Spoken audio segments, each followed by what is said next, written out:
I'm sitting here watching all of these incredible speeches, and I'm thinking to myself, oh yeah, that's right, I have to talk too. My name's Peter Coffin. You may know me as one of the two Peters, the two video guys. And so I figured probably a good way to start off was just to blatantly pander, tell you all how honored and privileged I am to be with you here in Oregon today. Elizabeth actually told me I'm saying the word wrong. Oregon? I say it's Oregon, right? See, the thing is, it's my accent. I'm from Michigan. We have some business. I was actually going to make fun of bike people for about 6 minutes straight.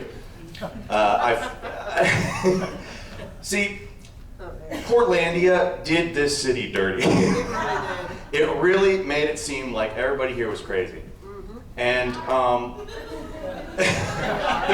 not saying there are no crazy people here. Just let's get that right out there. But so I came in here Thursday, and I flew in, and I met up with Caleb and a couple other guys.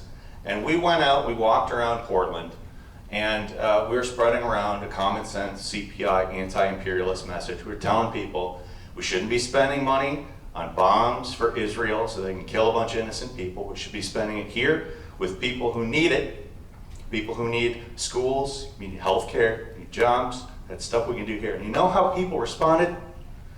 Very well. We talked to several hundred people.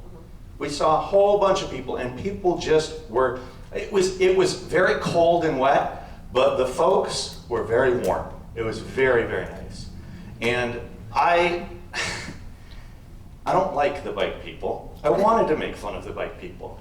I don't like when I'm in a car and I need to be somewhere and there's somebody in front of me in spandex and a special needs helmet going at bicycle speed, not in the bicycle lane.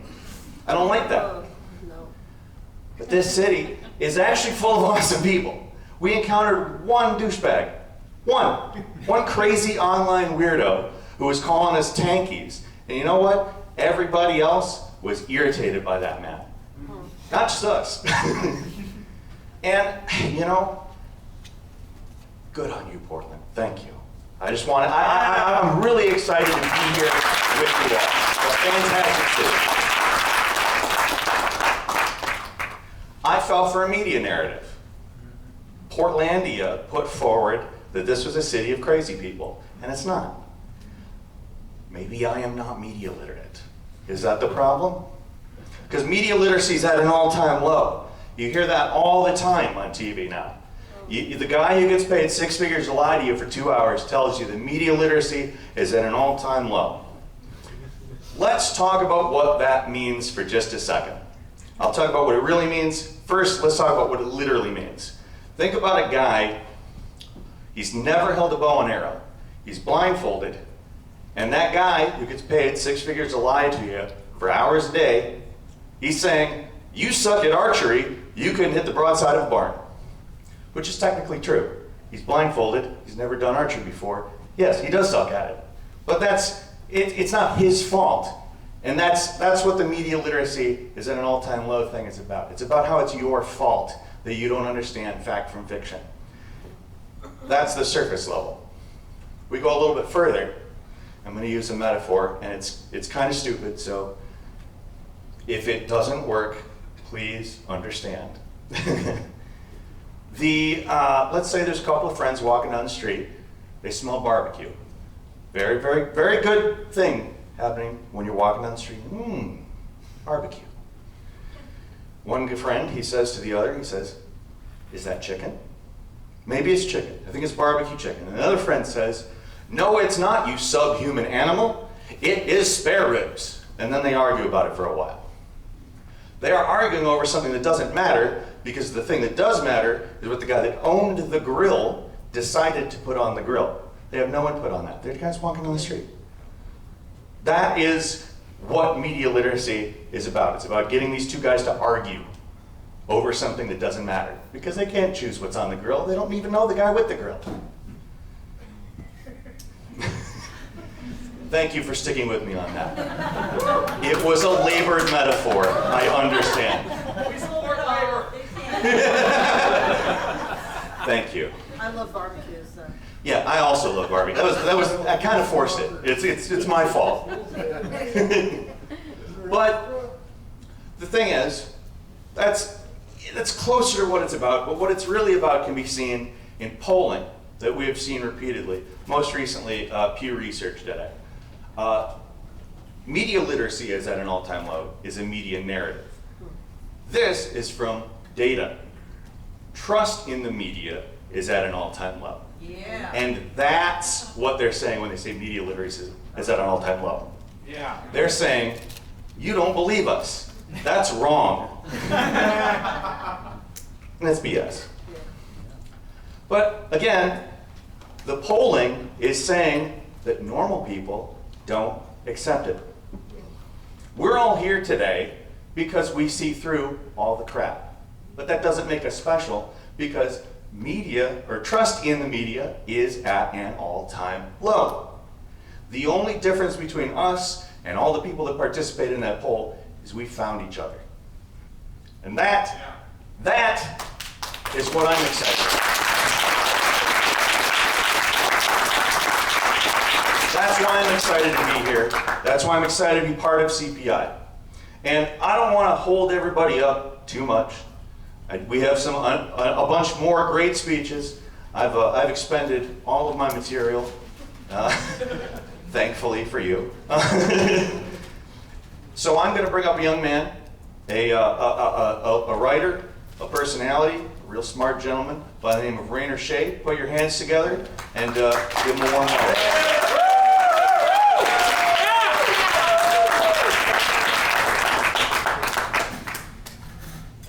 To the members of the Center for Political Innovation, of the Party of Communist USA, of the People's Party, of the Libertarian Party, of all the other organizations that have joined this coalition against monopoly capital, I want to congratulate you. It is because of your work that in this last year, we've been able to bring communism in this country to a place so much better than I would have expected only last December. Back then, the conclusion my most well-learned friends in the movement had come to was that even though the anti-imperialist cause was hopeful on the international level, our situation in the USA was still bleak. That is no longer true. Through our rallies, through our information warfare against US imperialism's narratives, and through our building of new ties between the different parts of the anti-imperialist struggle, we've made 2023 into the best year for the anti-war movement in decades. Yes! Yeah!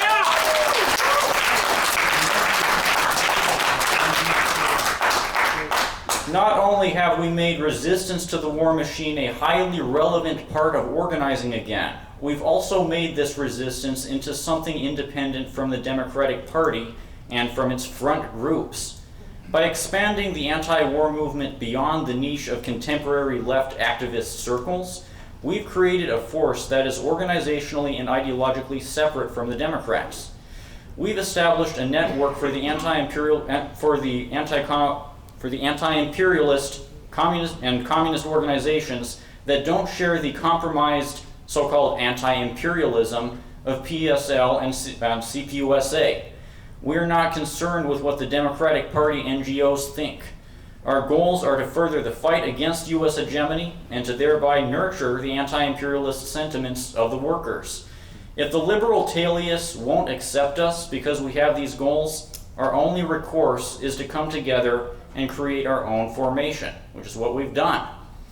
And as much as the imperialism-compatible leftists try to make it seem like the cause depends on them, they are in reality a liability to the cause. It was only until we broke from these leftists and pursued a project outside the Democratic Party's influence that the anti-imperialist movement became a serious threat. That communists became able to reach sections of the people broader than the liberal circles which PSL exclusively seeks to appeal to. The argument is settled. The strategy of the anti-NATO coalition is the winning strategy, while the strategy of the established leftist orgs can only bring an endless cycle of defeats. The leftists who've tried to censure and isolate us represent the initial stage of the state's counterinsurgency against revolutionary efforts. And these opportunistic actors have been proven unable to stop what we're doing. All we've had to do is not be pressured by them into abandoning our cause, which has required nothing more than a strong will. For the next stages of the counterinsurgency, though, a strong will isn't the only thing we'll need. Those are the stages where we'll be having to navigate conditions which resemble those of the tumultuous situations that past revolutionaries have found themselves in. When you become a serious threat to our ruling institutions, these institutions are going to try to destroy you. That's why I've oriented myself around two goals: building the movement in the short term and preparing to overcome the backlash from the state in the long term, which means equipping ourselves to defend against the proxy forces the state is using.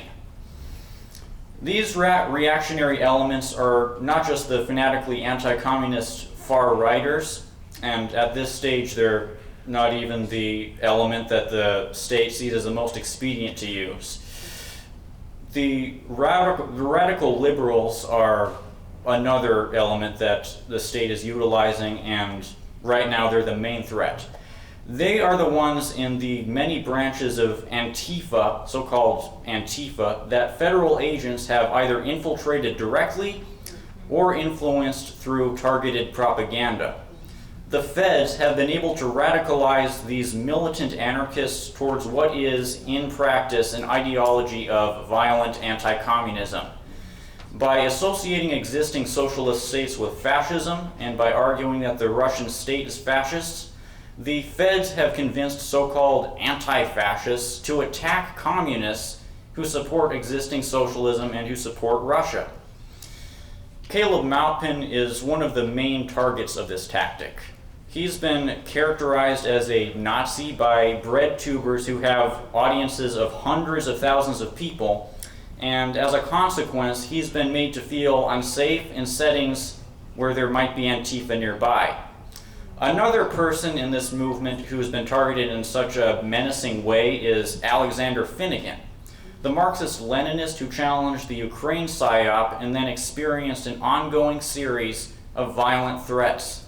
These threats have been the direct product of an orchestrated campaign by the FBI to terrorize Finnegan and his family, meaning his only hope for so much as reducing the horror has been to flee the country.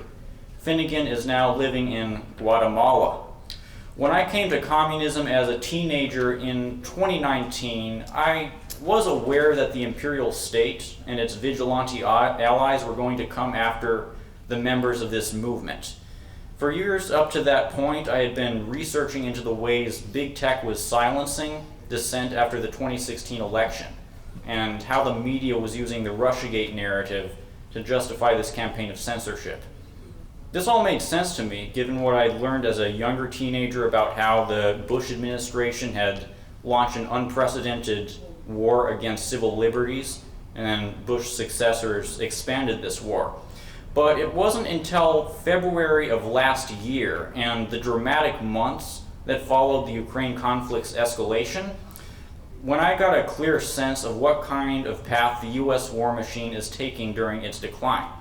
I had long been hearing the idea that the American empire is turning inward as its global influence shrinks. Now we're seeing what this looks like. It looks like a war waged by our government against its own people in a way that's too insidious to fully see unless you hear the testimonies of its hidden victims. Well, they're largely hidden. How can we ensure our movement survives these attacks? Firstly, by remembering that whatever ways our enemies retaliate against us, and that's simply the cost of our doing the right thing. Akili Anai, the director of agitation and propaganda for the African People's Socialist Party, stated as such while responding to the FBI's raid on her organization last year. Said Anai, "I joined this struggle voluntarily, recognizing that this is the history of what this government does to people who struggle for its freedom and for true democracy. This is what it does to the people, so I did not enter this work being afraid or thinking that this was a bad decision." That is, in essence, the same conclusion the majority of the Russian people came to when they were confronted with the violent campaign which U.S. imperialism is waging against their civilization. They see that regardless of the power the imperialists have to sanction, menace, and assail them, they must act offensively against the empire, or rather defensively in the only way that they can. That an oppressor or aggressor will retaliate against you is a given. At a certain point, you have to stop caring about how they might strike back and resist the evils they're inflicting upon you. It's the same mentality that's motivated the Palestinians to strike back against their oppressors, the Israelis, even when they've known the Israelis will retaliate. And the efforts of the Palestinian fighters are not futile. As Scott Ritter has pointed out, even when Israel has employed the maximum level of violence, the Palestinians have maintained some key strategic advantages. The Zionists have gotten so used to brutalizing unarmed bystanders that they went into this recent confrontation unprepared, and the Palestinian resistance is able to take advantage of this. The crucial thing the Palestinian resistors have done is make themselves well prepared to keep fighting the oppressor, even after the oppressor's retaliation has come. And because the oppressor has acted with hubris, because it's made itself feel so strong by seeking out targets who can't defend themselves, it's now in danger of losing everything. Likewise to Palestine with Israel, Russia has been taking advantage of the growing strategic weaknesses of the U.S. empire. The anti-imperialist-minded Russians, through their representatives in the country's communist formations, have pressured their bourgeois government into taking away the Ukrainian fascist regime's tools for violence. By doing this, these Russians have applied the same reasoning behind Mao's statement. We are advocates of the abolition of war. We do not want war, but war can only be abolished through war. And in order to get rid of the gun, it is necessary to take up the gun. This argument about the need to be proactive while fighting an enemy applies to any type of struggle, not just armed struggle. Whether the tactic that's best for your conditions is to strike, or to demonstrate, or to wage information warfare, you'll have to employ some form of offensive maneuver in order to win. That's the broader reality Mao was speaking to. There is an irony to this, because in the imperial center today, most of the socialists who claim to share this sentiment from Mao at the same time join their imperialist government in condemning Russia for taking action. The thinking of these socialists is based in an infantile, ultra-left way of interpreting the world, one that disregards Mao's analysis about there being primary and secondary contradictions. These unserious leftists argue that we should oppose Russia's effort to combat the primary contradiction in this situation, that being U.S. hegemony, because of the secondary contradiction, that being how Russia is presently living under a capitalist state. It's this failure to understand the practical realities of what we need to do to resist imperialism that also drives these leftists to shun Maupin and his org. Unlike the African People's Socialist Party, which has come to work with CPI despite not sharing CPI's patriotic socialist stance, there are many on the left who view secondary disputes as sufficient reason to reject alliances. That many of these ultra-lefts recognize the violent power of capitalist reaction and the likelihood of tumultuous events during the coming years doesn't make them strategically placed to be defining players within this struggle. As long as they reject the strategy of the anti-imperialist coalition, they and their cadres will remain too weak to challenge the state. You can recognize the correctness of Mao's analysis about war and do firearms or fitness training while still undermining yourself by embracing ultra-leftism. Doing these things in the physical realm isn't going to protect you unless you also do the right things in terms of building coalitions. If we follow the advice of the ultra-lefts, whatever efforts we make to physically prepare ourselves will not be enough to save us. As Lenin warned in his polemic Left-Wing Communism and Infantile Disorder, for socialists to assume they can win against a superior enemy while rejecting substantial coalition building is a fatal act of hubris. Should our present crises bring about a worst-case scenario, such as a civil war, the leftists who've chosen to remain insular will have a low chance of survival. That is, unless they're converted into being counterinsurgency proxies, in which case the state will protect them. Even if civil war isn't something we'll encounter, fascism is something we definitely will. This is because fascism, the practice in which financed capital wages war to try to maintain the existing social system, is already being carried out by our most powerful institutions. These institutions especially include the Democratic Party, which has come to be the main political tool which finance capital uses to advance its Cold War goals. Social media is what the liberal fascists will use to manipulate public opinion when they intensify their repression and when they need to sell an unprecedented assault on democratic freedoms.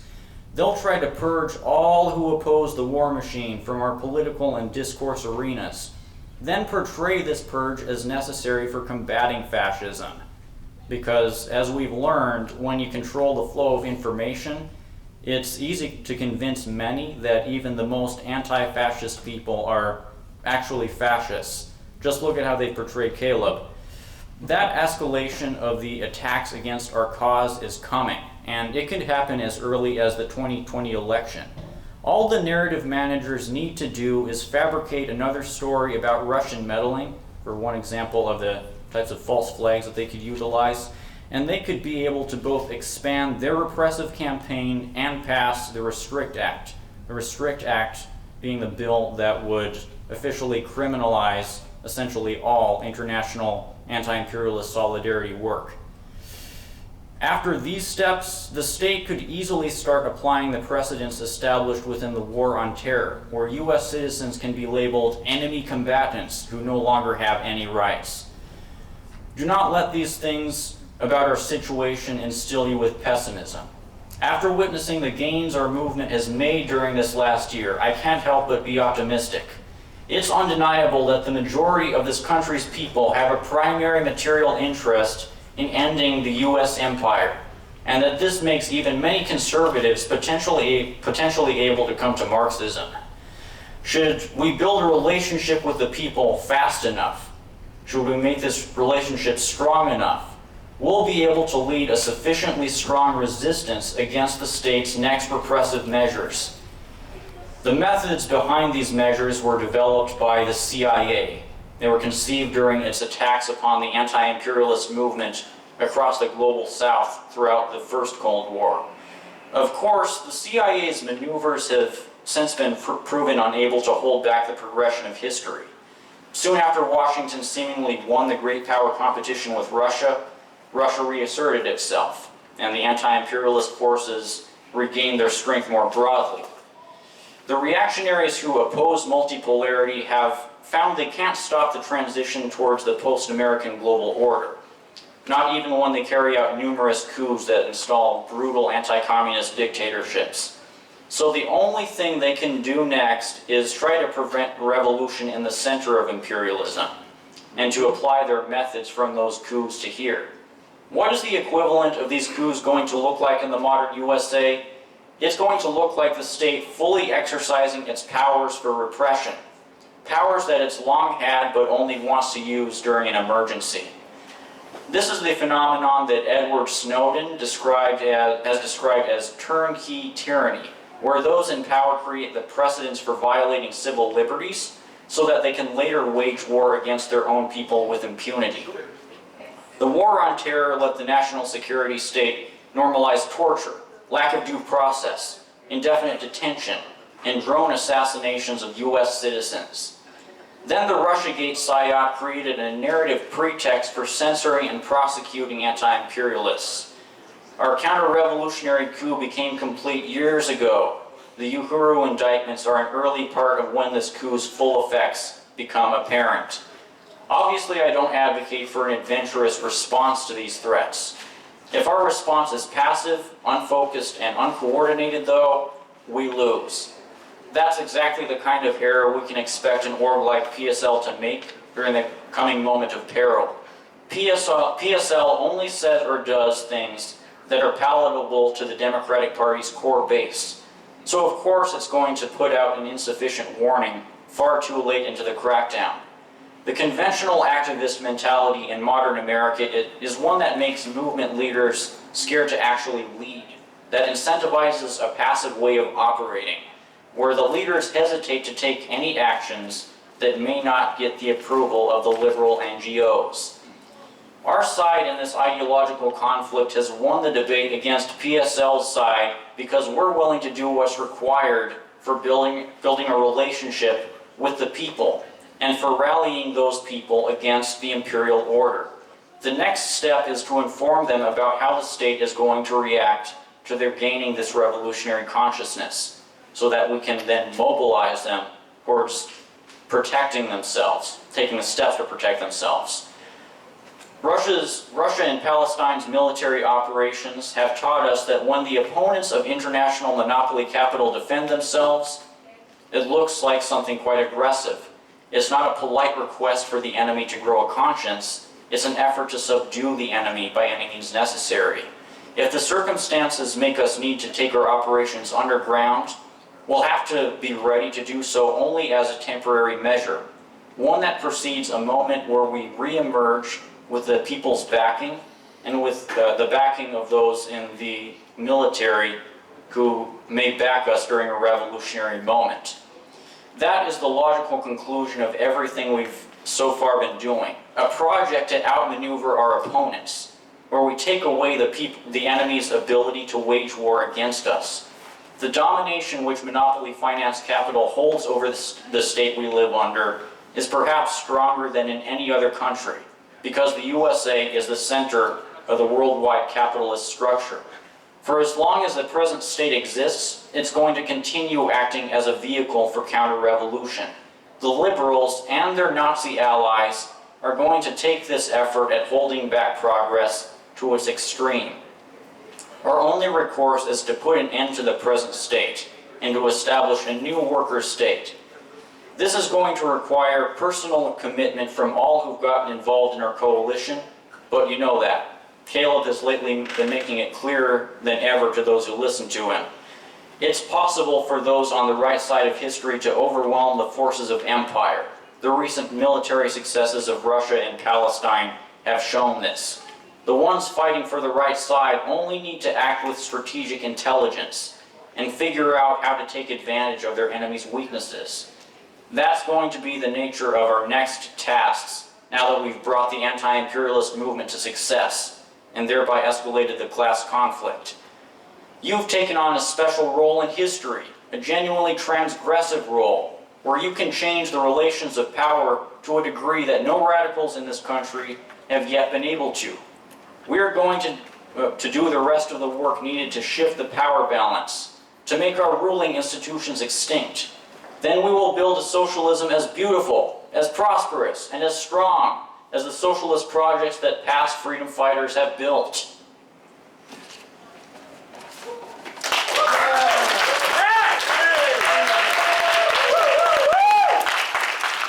Excellent. Thank you so much, Rainer. Thank you. Big hand for Rainer.